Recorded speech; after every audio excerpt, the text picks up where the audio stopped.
Reagan is the latest film from director Sean McNamara, which is about our title character, our 40th president, Ronald Reagan. And it stars Penelope Ann Miller, Robert Davi, Leslie Ann Down, John Voight, and Dennis Quaid as Ronald Reagan. This film covers the life of Ronald Reagan as told by two Russian spies. And there's a question that's asked during this time period, which I will reveal in the spoiler section. But the life of Reagan is told through the lens of these Russian agents and essentially asking, why was this guy so powerful and why did he hurt us in terms of the Soviet Union so badly? This film is absolutely incredible. And I came in really, really excited to see it. But when I left there, I was excited to see it again. And I will go back to see this film multiple times. And so I'm going to get into it heavy here. There's going to be a ton of spoilers in the spoiler section. But if you don't want to know what's going on, skip over that part. But for now, we're going to talk about this film, Reagan, in my next conservative take.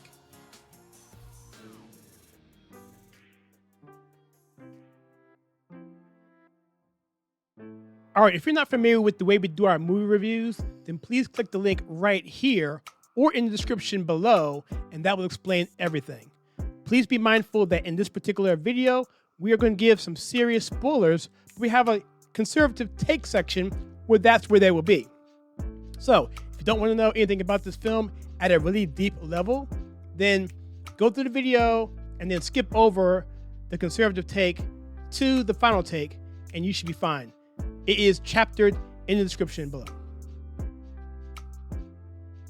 Now for Reagan, I'm going to give this film an 8 for story. And if you are familiar with the way I do my movie reviews, typically I don't give biopics that high of a score. Because the way I see it, if it's just a narrative of a person's life, where's the story? Sometimes people are pretty lazy about trying to draw out a story because you can just tell verbatim the beats of someone's life. Well, in this case, it's particularly good because of the way it's done. It's told through the eyes and the lens of two KGB agents after the fact. And to talk about this man named Reagan who could cause us a problem. Now, I'm going to leave that there because I'm going to go into the details of the storyline and the plot in the conservative take section. But for now, just know that's the main aspect of the story as it goes through Reagan's life, his love interest, and his sadness at times, his loneliness, but ultimately his drive to make the world a better place and to be a loving and devoted husband with a woman who will actually take him for who he truly is. Being a Hollywood actor, some people are drawing him one way, but internally he wants to go, obviously, another way. Reagan is a wonderful story. It's powerful. It is something that gets you entrenched in the very, very first scene. And then from there, it goes into the credits, and the credits are so super duper well done. You're like, wow, we're in for something in this particular film. You just feel that you are in for something huge, and you really are. And one more thing I'll say about the story is, one thing that Sean McNamara, the director, was able to do so successfully was to drive so much tension in every single scene of this film. Now, you're supposed to have tension anyway in every single scene, but tension like this has a brooding sense of a much bigger scope, a much more to lose. Big, huge stakes are in play, and you know it from the very, very first scene.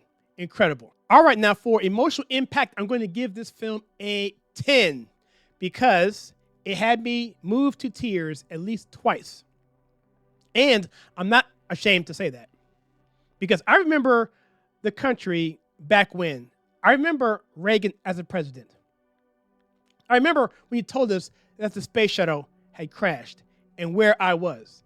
I remember when he was nearly assassinated. I remember us kids liking him so much and putting down Jimmy Carter because we thought Jimmy Carter was a wimp for not freeing the hostages. It's just what it was. But the point is, we all loved Reagan growing up. He was an icon. But as I got older, I see now how much he sacrificed for this country.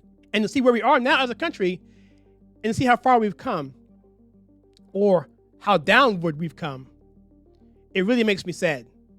But there's a bunch of hope in this film. It's super patriotic, and that typically moves me to tears. But I will talk to that later once we get into our spoiler section. For the intangibles here, we can spend some time here. And let me clarify what intangibles are, because I don't talk about that very much unless you click on the link above and all that.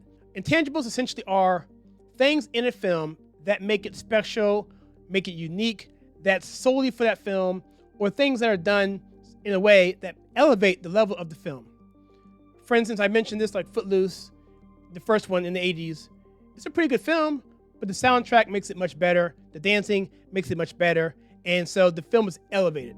And so for this particular film, I rate this as a 10 as well. 1 for the storyline and the subject matter, because it's conservative, it's not woke. That gets several points in and of itself. Secondly, the acting was fantastic. Dennis Quaid is a master. And I'll tell you about one scene right now that really stood out with him. It was a scene when his first wife, they were at a table and they were arguing. And at the end of it, she walks away and she kind of gives him a put down.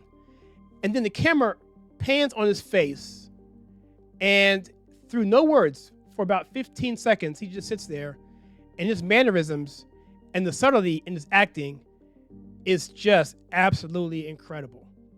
Also, McNamara, the director, does a fantastic job. He and his cinematographer, they take shots from behind angles, up top, pan out, wide angles on his ranch.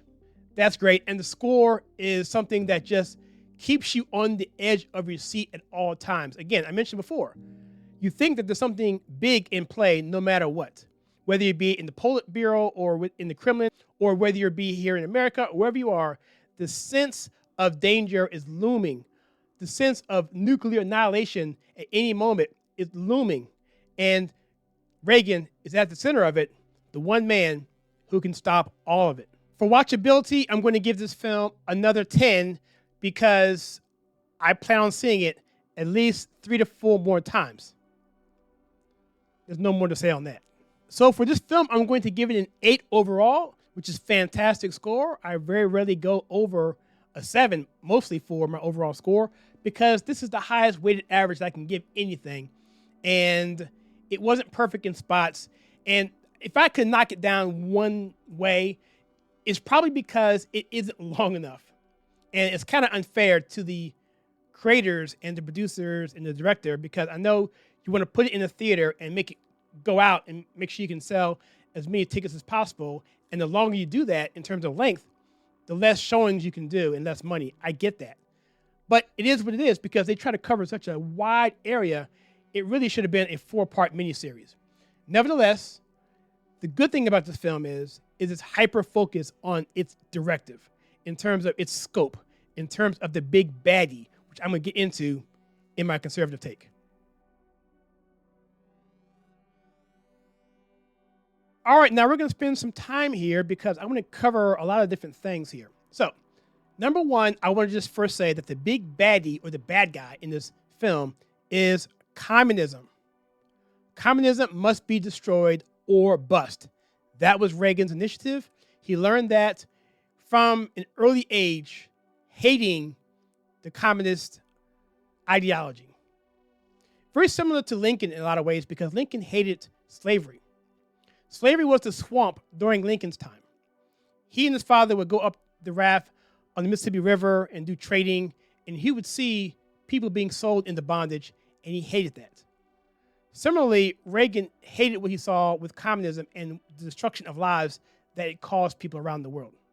Not to mention the fact that it almost hurt America in terms of the Cuban Missile Crisis and other things that were happening around the world. And so Reagan's swamp was essentially the military-industrial complex. That was his swamp. And there's been many presidents who have battled various swamps. Reagan and Lincoln were 2, and there were a few others like Grover Cleveland, like Donald Trump, like JFK, like Teddy Roosevelt. I recommend a book by Larry Schweikart called Dragon Slayers. And it covers these presidents and their roles in trying to stop the swamp. Some did better than others. So the love story between Nancy and Ronald was paramount in this particular movie. And I mentioned before the scene when he was with his first wife and she insulted him and he looked away from the camera, and you could see the subtleties in his expression and how it hurt him. But that he was thinking to me that I need somebody that's going to be in there with me, because she didn't want him to be in the politics. She wanted someone who's going to be an actor. She wanted that lifestyle. And he was like, well, I get what you're saying, but I have my own agenda and my own motive, my own directive, my own will. And he was hurt. And it was almost as if to say, I'm going to have to go this alone. Xander Berkeley, who played George Shultz, the Secretary of State, I have to call him out because he was really good. We saw him on 24 and also The Walking Dead. He is a great actor, but he came in and was the counter to Reagan. He could come into the Oval Office and tell him to his face, this isn't right. You shouldn't do this. This is going to hurt us. And I thought that was good to have his inner circle disagree with him, letting you know that Reagan had to make decisions. And then you have the Iran-Contra section toward the end of the film, which is coming at Reagan internally. People within his own party, his own cabinet, were coming against him. Once you're involved in attacking the swamp, you are an upsetter. You are a disruptor. And there's a lot of similarities between Trump and Reagan, 2 6-foot-plus men, strong-willed, independent, not from a political class. One's an actor, one's a businessman who actually did some acting later. But they were these people who were not insiders. And when you go after the swamp, you frighten a lot of people. Now let's get into the emotional section. I mentioned that I almost cried. No, I did cry twice. Was when he was almost assassinated and he was calling for Nancy and she was there for him. It was such a sweet, tender moment. It was fantastic. So that was just, every man wants a woman like that. And the second one was at the end when he's done all of his work and he's in retirement. He's on his horse. Wide shots of him on his ranch. It's something else. And I'll leave it right there. I'm not going to spoil anything more than that. But if you have a dry eye at the end of this movie, well, this may be kind of harsh, but I would check my patriotism card. I just would. Or at least if you're not tugged inside of patriotism, I would check my patriotism card. But all in all, this film was wonderful, and I can't wait to see it again.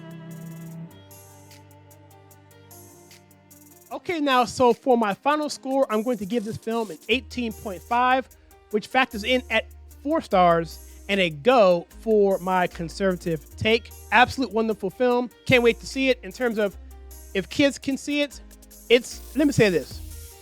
The trailers leading into this film are more intense than the film itself. Even the assassination scene isn't that bad. So what I would say personally is if you have younger kids, take them to see it, but I would just not let them see the trailer. There's one trailer in particular that I saw that was pretty violent. I'll tell you right now, it was Gladiator 2.